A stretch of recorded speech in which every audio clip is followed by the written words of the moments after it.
Let's get America back on track. One fish, two fish, red fish, blue fish, black fish, blue fish, old fish, new fish. This one has a little star. This one has a little car. Say, what a lot of fish there are. One Christmas was so much like another. In those years around the Seatown corner, now and out of all sound, except the distant speaking of the voices I sometimes hear a moment before sleep, that I can never remember whether it snowed for 6 days and 6 nights when I was 12, or whether it snowed for 12 days and 12 nights when I was 6. He's a cream puff, Miss Ellie, they may try. He can't hurt you. He can't hurt nobody. Look, slaps. Ha ha.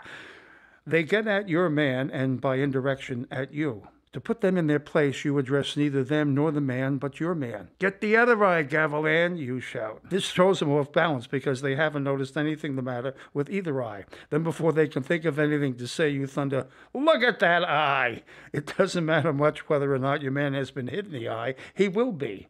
Addressing yourself to the fighter when you want somebody else to hear you is a parliamentary device like, Mr. Chairman. Before television, a prize fight was to a New Yorker the nearest equivalent to the New England town meeting. It taught a man to think on his seat. Make your own boat. Try this to see how a boat's shape makes it float. You will need a large bowl of water, a lump of modeling clay. 1. Take the clay and roll it into a ball. Put it in the bowl of water. It will sink. 2. Cup the clay in one hand. Use your thumb to make it into a boat shape. 3. Put the clay in the water again. This time, its shape will help it to float. I don't say he's a great man. Willie Loman never made a lot of money. His name was never in the paper. He's not the finest character that ever lived. But he's a human being, and a terrible thing is happening to him. So attention must be paid. He's not to be allowed to fall into his grave like an old dog. Attention must be finally paid to such a person. Willie was a salesman, and for a salesman there is no rock bottom to the life. He don't put a bolt to a nut, he don't tell you the law or give you medicine. He's a man way out there in the blue, riding on a smile and a shoe shine.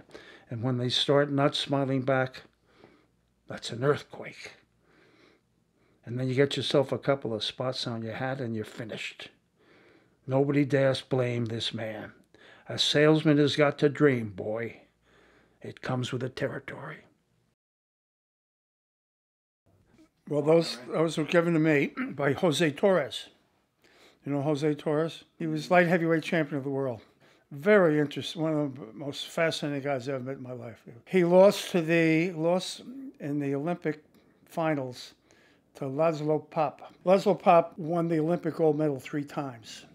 Jose Torres had been boxing for a year and lost to him in the finals by 1 point. And then became light heavyweight champion of the world. Anyway. Muhammad Ali was signed to have one last fight before he refused to go into the service. Okay. Larry Merchant, who's now considered the best boxing sports announcer, was then a writer for the Washington Post. And I called him and I said, hey, can you get me a ticket for the fight? And he called back and he said, sure. Would you mind sitting with Eleanor Kane? I said, Eleanor Kane? I would love to sit with Eleanor Kane. Eleanor Kane was a Smith graduate who had a graduate degree in aeronautical engineering from Princeton, who wrote a pro football newsletter, which every guy in the NFL just devoured. She was also the hat check girl at Joe Allen's bar in New York. And if you came in, you were you were wearing, your check was number 86, she'd look at you and say, Andy Robustelli, because that was Andy Robustelli's number on the New York Giants. And she would never keep the ticket, and she was never wrong. She remembered everybody because she knew everybody in the league. Anyway, I go to the fight with Eleanor Kane, and fight's over in about 4 rounds. And Eleanor says, well, thanks, Tom. I really enjoyed visiting with you. And I said, why don't you come with me? I'm going over to Toots Shore. I got a call earlier today from Norman Mailer, and he said, we're going to make a movie tonight, and I want you to come on over and we'll talk about it. She said, I don't want to go over there with a bunch of guys. And I said, you'll get a kick out of it because there's going to be some characters there. Jose Torres is going to be there, and Pete Hamill's brother, and all these guys, all these fellas you know. She said, well, okay. So we go over there. It's 95% guys. And 90% of them had come from the fight. So there's all this macho, blood gurgling. She's about the only girl in the place, and next to us, and we had a big group, dominated by Mailer. These guys next to us, one of them starts hitting on Ella Kane. Now, when those things happen, what you do is say, hey, buddy, take it easy. Watch yourself. Then you count on your buddies to jump in and say, come on, guys, let's take it easy. Let's have a beer.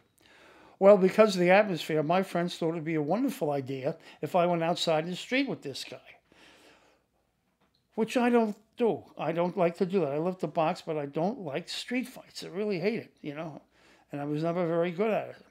So anyway, we go outside, and like a jerk, I go out first, which means I have to turn around first, which means he pops me over the eye, okay?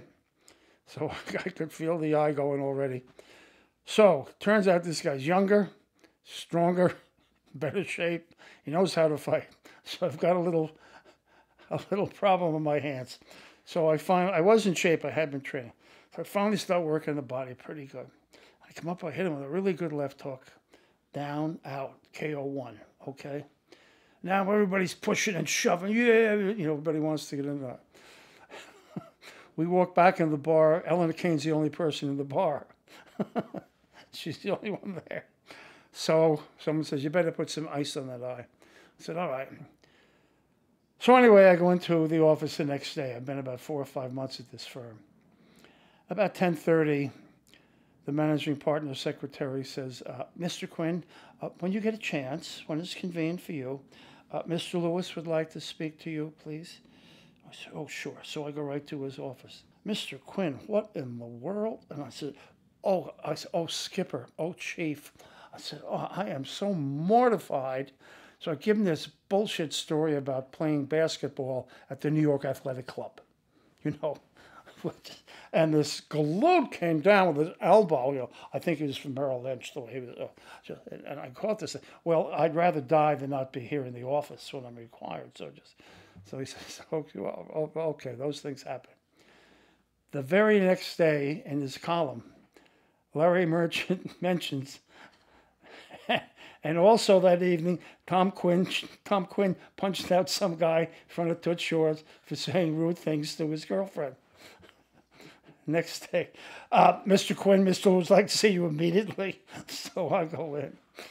He said, Mr. Quinn, the story you related yesterday and the story as related in the paper today by Mr. Merchant conflict. I don't really understand what's happened. So I told him the whole story. I said, I couldn't really tell you the whole thing. I said, I'm embarrassed. Hope I didn't mean to mislead you. He said, Mr. Quinn, I've been seeing your name in the social pages and the entertainment pages and now the sports pages. But I never seem to see your name in the financial pages. I said, well, I will work on that, sir. I said, but I hope I haven't embarrassed this firm. But I can also say, sir, I have something tucked away in my heart forever that I doubt if you or any other member of this firm will ever experience. He said, what is that, Mr. Quinn? I said, Mr. Lewis, I doubt if you're ever going to hear Jose Torres, the light heavyweight champion of the world, say to you, man, that was some fucking left hook.